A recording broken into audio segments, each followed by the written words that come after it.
İkinci fayda da odur ki, deməli Allah Azza və Cəllə ondan istəyəni sevir və bunu tələb edir. Hədisə fikir verin. Sizi yedizdirən də mənəm. Elə isə məndən yemək istəyin, sizi yedizdirim. Sizi geydirən də mənəm. Elə isə məndən libas istəyin, sizi geyindirim. Bu çox qəribədir. Necə? Baxın, məsələn, bir insanın əlində malı, mülkü, pulu, parası ola, insan adətən fitrəti tələbi olaraq verməyə meyillidir, yoxsa verməməyə? Adətən verməməyə. İnsanda əsl olan budur. Baxmayaraq ki, insan belədir, amma insanlar ondan istəyir, istəmir. İstəyir. Və belə bir imkanlı insan görmüsünüzmü ki, desin ki, mənim milyonlarım var, gəlin məndən istəyin. Buna rəğmən insanlar onun qapısında növbəyə dururlar. Lakin Allah Azza və Cəllə bütün mülkün sahibi odur və deyir ki, məndən istəyin, sizə verim, lakin insan bunda tərəddüd edir. Allahdan istəsin ya yox.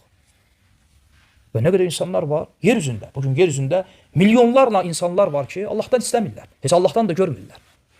Ona görə Peyğəmbər sallallahu aleyhi və səlləm buyurur ki, Allah ondan istəməyənə qəzəb edər. Tam insan əksidir. Şək yoxdur ki, Allah bütün misallardan ucadır. Lakin başa düşmək üçün bu misalları çəkirik.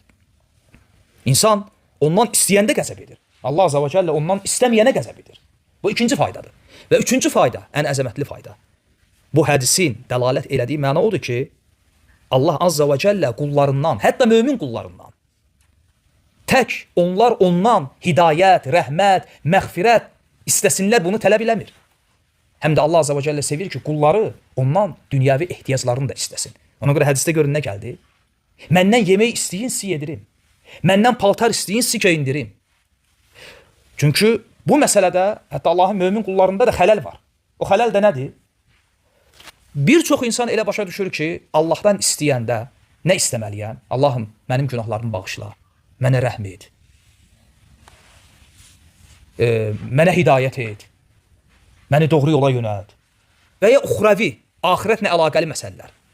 Amma hədis onu göstərir ki, Allah Azza və Cəllə nəinki bu məsələləri, yəni mömin bəndə hətta o biri məsələni də unutmasın ki, dünyəvi ehtiyaclar da Allah Azza və Cəllədən istənilir.